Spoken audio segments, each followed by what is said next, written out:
Police ಎಂದರೆ ಭಯವಲ್ಲ, ಭರವಸೆ. ಸದಾ ನಿಮ್ಮ ಸೇವೆಗೆ ಸಿದ್ಧ.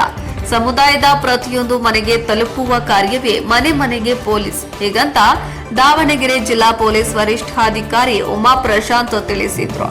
ಹೌದು, ದಾವಣಗೆರೆ ಜಿಲ್ಲೆಯ ಚನ್ನಗಿರಿ ತಾಲೂಕಿನ ತಾವರೆಕೆರೆ ಶ್ರೀ ಉಮಾ ಮಹೇಶ್ವರ ಸಮುದಾಯ ಭವನದಲ್ಲಿ ಚನ್ನಗಿರಿ ಪೊಲೀಸ್ ಇಲಾಖೆಯಿಂದ ಆಯೋಜಿಸಲಾಗಿದ್ದ ಮನೆ ಮನೆಗೆ ಪೊಲೀಸ್ ಕಾರ್ಯಕ್ರಮವನ್ನ ಉದ್ಘಾಟಿಸಿ ಮಾತನಾಡಿದ ಜಿಲ್ಲಾ ಪೊಲೀಸ್ ವರಿಷ್ಠಾಧಿಕಾರಿ, ಇಲಾಖೆಯಿಂದ ಗ್ರಾಮಗಳಲ್ಲಿ ಬೆಡ್ ವ್ಯವಸ್ಥೆ ಮಾಡಲಾಗಿದ್ದು, ಬೆಡ್ ವ್ಯವಸ್ಥೆಯಲ್ಲಿ ಮಹಿಳಾ ಸದಸ್ಯರುಗಳು ಗುಂಪಿನಲ್ಲಿ ಸೇರಿಕೊಳ್ಳಬೇಕು ಹಾಗೂ ಇಲಾಖೆಯಿಂದ ಬೆಡ್ನಲ್ಲಿ ಯಾರು ಪೊಲೀಸ್ ಇದ್ದಾರೆ ಎಂದು ತಿಳಿದುಕೊಳ್ಳಬೇಕು. ಮನೆ ಮನೆಗೆ ಪೊಲೀಸ್ ಕಾರ್ಯಕ್ರಮದಲ್ಲಿ ಬರುವ ಸಾರ್ವಜನಿಕ ಅಹವಾಲುಗಳಿಗೆ ಸೂಕ್ತ ಕ್ರಮ ಕೈಗೊಳ್ಳಲಾಗುತ್ತದೆ. ಆದ್ದರಿಂದ ಮುಕ್ತವಾಗಿ ಎಲ್ಲರೂ ತಮ್ಮ ಊರಿನಲ್ಲಿ ನಡೆಯುತ್ತಿರುವ ಅನೈತಿಕ ಚಟುವಟಿಕೆಗಳು, ಬಾಲ್ಯ ವಿವಾಹ, ಮಹಿಳೆಯರು ಮತ್ತು ಮಕ್ಕಳ ಮೇಲಿನ ದೌರ್ಜನ್ಯ, ಇನ್ನಿತರ ಎಸ್ಸಿ ಎಸ್ಟಿ ಸಾಮಾಜಿಕ ತೊಡಕು, ಗಾಂಜಾ ಡ್ರಗ್ಸ್ ಮಾರಾಟ ಕಂಡುಬಂದಲ್ಲಿ ಇಲಾಖೆಯ ಸಹಾಯವಾಣಿ 1930ಗೆ ಕರೆ ಮಾಡಿ ತಿಳಿಸಬಹುದು. ಇತ್ತೀಚಿನ ದಿನಗಳಲ್ಲಿ ರಸ್ತೆ ಅಪಘಾತ ಹೆಚ್ಚಾಗುತ್ತಿದ್ದು, ನಾವೆಲ್ಲರೂ ಸಹ ರಸ್ತೆ ನಿಯಮಗಳು ಪಾಲನೆ ಮಾಡುವುದರೊಂದಿಗೆ ರಸ್ತೆ ಸುರಕ್ಷತಾ ಕ್ರಮಗಳನ್ನು ಕೈಗೊಳ್ಳಬೇಕು. ನಮ್ಮ ಇಲಾಖೆಯಿಂದ ಜಂಟಿ ಕೈಗಳು ಎನ್ನುವ ಯೋಜನೆಯಲ್ಲಿ ಪ್ರತಿ ಗ್ರಾಮದಿಂದ ಮಹಿಳೆಯರು, ಪುರುಷರು ಈ ಪಡೆಗೆ ಸೇರಿ ಎಂದು ತಿಳಿಸಿದ್ರು.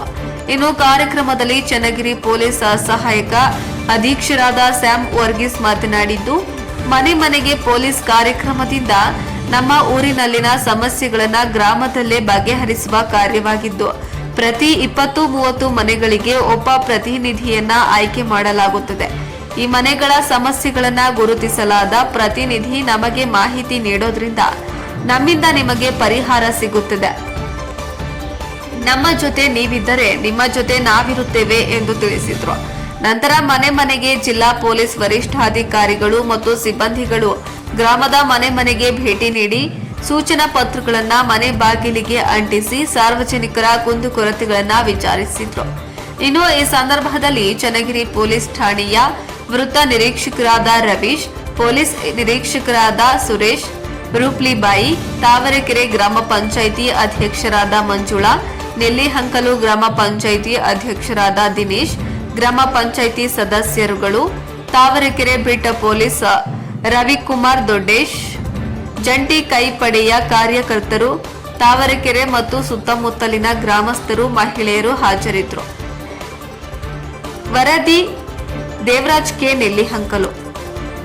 ಯಾಕೆ ಅಂತ ಹೇಳಿದ್ರೆ, ನಿಮಗೆ ಮೊದಲು ಈ ವ್ಯವಸ್ಥೆಯ ಬಗ್ಗೆ ಅರ್ಥ ಆದ್ರೆ ಮನೆಗಳಿಗೆ ಪೊಲೀಸ್ ಅನ್ನ ಎಫೆಕ್ಟಿವ್ ಆಗಿ ಇಂಪ್ಲಿಮೆಂಟ್ ಮಾಡ್ಲಿಕ್ಕಾಗ್ತದೆ. ಯಜಮಾನರು ಹೇಳಿದ್ರು, ಹೌದು ಮೇಡಮ್, ಈ ದಿವಸ ಬರ್ತೀರಾ, ನೀವು ಕಾರ್ಯಕ್ರಮವನ್ನ ಉದ್ಘಾಟನೆ ಮಾಡಿ ಹೋಗ್ತೀರಾ, ಅದನ್ನ ಕರೆಕ್ಟ್ ಆಗಿ ಯಾರು ನಮಗೆ ಬರಲ್ಲ, ಮಾತಾಡ್ಸಲ್ಲ, ಇಂಪ್ಲಿಮೆಂಟ್ ಮಾಡಲ್ಲ ಅಂದ್ರೆ ಈ ಕಾರ್ಯಕ್ರಮದ ಪ್ರಯೋಜನ ಏನೋ ಆಗಲ್ಲ ಅಂತ. ಖಂಡಿತ ಅವ್ರು ಹೇಳಿದ ಮಾತು ನಾನು ಒಪ್ಕೊಳ್ತೀನಿ, ಒಳ್ಳೆ ಮಾತು ಹೇಳಿದ್ದಾರೆ. ಹಾಗೆಯೇ ನೀವೆಲ್ಲರೂ ಕೂಡ ಈಗ ಇಲ್ಲಿ 2 ಜನ ಆಯ್ತು ಲೇಡೀಸ್, ಯಾರು ಮೆಂಬರ್ಸ್ ಇಲ್ಲ ಹೇಳಿದ್ರು. ನಮ್ಮ ಪುರುಷರಿಗೆ 2 ಜನ ಮೆಂಬರ್ಸ್ ಇದ್ದಾರೆ ಹೇಳ್ತೀವಿ ನೋಡಿ. ಒಂದು 100 ಜನಕ್ಕಿಂತ ಜಾಸ್ತಿ ಜನ ಇದ್ದೀವಿ, ಬಟ್ ಈಗ 6-7 ಜನ ಅಷ್ಟೇ. ಹಿಂದೆ ಇರೋರಿಗೆ ಯಾರು ಮೆಂಬರ್ ಆಗಕ್ಕೆ ಇಷ್ಟ ಇಲ್ಲ.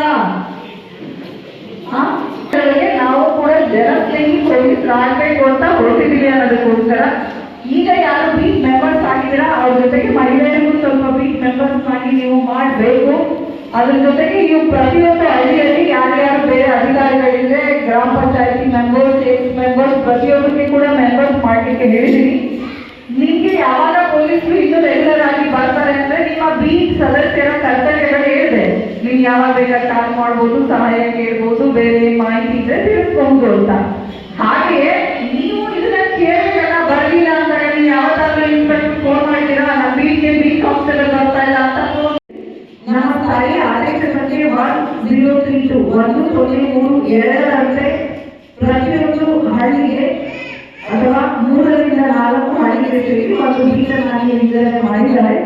ಆ ಬೀಟನ್ನ ನೋಡ್ಕೊಳ್ಳಿಕ್ಕೆ ಅಂತ 2 ಬಳಿ ಕಾನ್ಸ್ಟೇಬಲ್ ಅಥವಾ ಹೆಡ್ ಕಾನ್ಸ್ಟೇಬಲ್ ಸೇರಿ ಬೀಟನ್ನ ಕೊಟ್ಟಿದ್ವಿ. ಅದಕ್ಕೆ ಉಸ್ತುವಾರಿ ಮಾಡಲಿಕ್ಕೆ ಅಂತ ಹೇಳ್ಬಿಟ್ಟು ಒಬ್ರು ಮೇಲೆ ಒಬ್ಬರು PSI, ಇನ್ನೊಂದರಂತೆ PA ಆಗಿರ್ಬೋದು, ASP ಅವರು, ನಾವು ಎಲ್ಲರೂ ಕೂಡ ಉಸ್ತುವಾರಿಯ ಅಧಿಕಾರಿಗಳಾಗಿದ್ವಿ.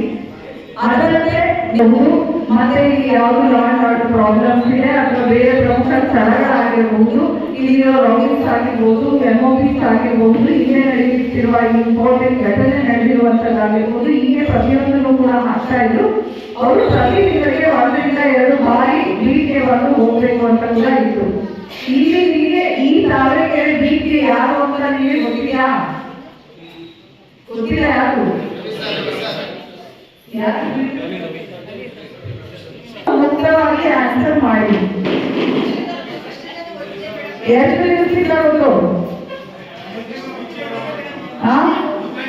ಬೀಚ್ ಅಂದ್ರೆ ನೀವು ಏನ್ ಕಳ್ಕೊಂಡಿದ್ದೀರಾ? ನೀವು ಯಾರು? ನೀವು ನಿಮ್ಮಲ್ಲಿ ಮಹಿಳೆ ಜನ ಇದ್ದೀರಾ? ಇಷ್ಟು ಜನರಲ್ಲಿ ಯಾರಾದ್ರೂ ತೊಂದರೆ ಆಗಿದ್ರೆ ಅವ್ರಿಗೆ ಸಹಾಯ ಬೇಕಾದ್ರೆ ಅಥವಾ ಊರಿಗೆ ಯಾರಾದ್ರೂ ಅನುಮಾನಾಸ್ಪದ ವ್ಯಕ್ತಿಗಳು ಬಂದು ಹೋಗ್ತಾ ಇದ್ದಾರೆ, ಬೇರೆ ಏನೋ ಘಟನೆ ನಡೀತಾ ಇದೆ, ಯಾವ್ದಾದ್ರು ಜಾತಿಗಳ ಮಧ್ಯೆ ವೈಷಮ್ಯ ಆಗ್ತಾ ಇದೆ, ಅಥವಾ ಯಾವುದೇ ರೀತಿಯಾದಂತಹ ವಿಷಯ ಇದ್ರೂ ಕೂಡ ತಿಳಿಸ್ಲಿಕ್ಕೆ ಆಗ್ತದೆ. ಪೊಲೀಸರು ನಿಮ್ಮ ನೆನಪರ್ ಆಗಕ್ಕೆ ಇಷ್ಟ ಇಲ್ವಾ? ಮಹಿಳೆಯರಿಗೆ ನಿಮಗೆ ಗೊತ್ತೇ ಇಲ್ಲ, ನಿಮ್ಮನ್ನ ಸೇರಿಸ್ಕೊಳ್ಳಿಲ್ಲ ಅವರು. ಮಾಡ್ತಾ ಇದೀವಿ. ಒಂದು ಏರಿಯಾದಲ್ಲಿ ಕಂಪ್ಲೀಟ್ 40-50 ಮನೆಗಳ ಒಂದು ಗುಂಪನ್ನು ಮಾಡ್ಕೊಂಡ್ವಿ. ಪ್ರತಿ ಮನೆಗೆ ನಾವು ನಿಮ್ಮ ಮನೆಗಳಿಗೆ ಬರ್ತಾ ಇದೀವಿ. ಅದರ ಉದ್ದೇಶನೇ ಮನೆ ಉದ್ದೇಶ ಮತ್ತು ಸುರಕ್ಷಿತ, ಇದರ ಮೂಲ ಉದ್ದೇಶ ಸುರಕ್ಷಿತ ಸಮಾಜವನ್ನ ನಿರ್ಮಾಣ ಮಾಡೋದು ಮತ್ತು ಜನರ ಸಮಸ್ಯೆಗೆ ಶೀಘ್ರ ಪರಿಹಾರವನ್ನ ಕಂಡುಹಿಡಿಯುವುದಾಗಿರುತ್ತದೆ. ಮತ್ತು ನೂತನ ಪೊಲೀಸ್ ನೀವು ಮುಕ್ತವಾಗಿ ನೀವು ಪೊಲೀಸರ ಹತ್ರ ಮಾತಾಡ್ಬೋದು. ಬಟ್ ನಮ್ಮ ಬರುವಂತ ಪೊಲೀಸರು ಎಲ್ಲರೂ ಕೂಡ ನಿಮಗೆ ಪರಿಚಯ ಇರುವಂತ ಮತ್ತು ಯೂನಿಫಾರ್ಮ್ ನಲ್ಲಿ ಬರ್ತಾರೆ. ಅದರಿಂದ ನಾವು ಯಾವುದೇ ಕೂಡ ಮುಜುಗರಕ್ಕೆ ಒಳಗಾಗ್ತೇನೆ ಪೊಲೀಸರ ಹತ್ರ ನಿಮ್ಮ ಬೇಸಿಕ್ ಮಾಹಿತಿಯನ್ನ ಹಂಚ್ಕೋಬಹುದು. ಹಂಚ್ಕೊಂಡು ನಮ್ಮನ್ನು ತಿಳಿಸಿದ್ರೆ ನಾವು ನಿಮ್ಮ ಸಮಸ್ಯೆ ಏನಿದೆ ಆ ಸಮಸ್ಯೆಗೆ ನಮ್ಮ ಇಲಾಖೆಯಿಂದ ಯಾವ್ಯಾವ ಪರಿಹಾರ ಒದಗಿಸ್ಬೋದು ಆ ಪರಿಹಾರ ಒದಗಿಸ್ಲಿಕ್ಕೆ ಎಲ್ಲ ಇದನ್ನು ಅನುಮೋದನೆ ಮಾಡಿಕೊಡ್ತೀವಿ ನಾವು. ನಿಮ್ದು ಖಾಸಗಿತನಕ್ಕೆ ಹಾನಿ ಮಾಡುವ ಉದ್ದೇಶ ಅಲ್ಲ. ಪೊಲೀಸರ ಮನೆಗೆ ಬಂದ್ರೆ ಅದು ವಿಶ್ವಾಸದ ಒಂದು ಸೂಚನೆ. ಅಂದ್ರೆ ಮನೆಗೆ ಪೊಲೀಸ್ ಬಂದು ಸ್ಥಳೀಯ ವಿಷಯಗಳಿಗೆ, ಸ್ಥಳೀಯ ಸಮಸ್ಯೆಗಳಿಗೆ ಸ್ಥಳೀಯ ಅಲ್ಲಿ ತಾನೇ ಪರಿಹಾರ ಹೇಗೆ ಕೊಡಿಸುವ ಒಂದು ಗುರಿ ಇಟ್ಕೊಂಡು ನಾವು ಬರ್ತಾ ಇದ್ದೀವಿ. ಮನೆಗೆ ಬಂದು ನಿಮ್ಮ ಜೊತೆಗೆ ಮಾತಾಡಿ ನಿಮಗೆ ಏನ್ ಸಮಸ್ಯೆ ಆಗ್ತಾ ಇದೆ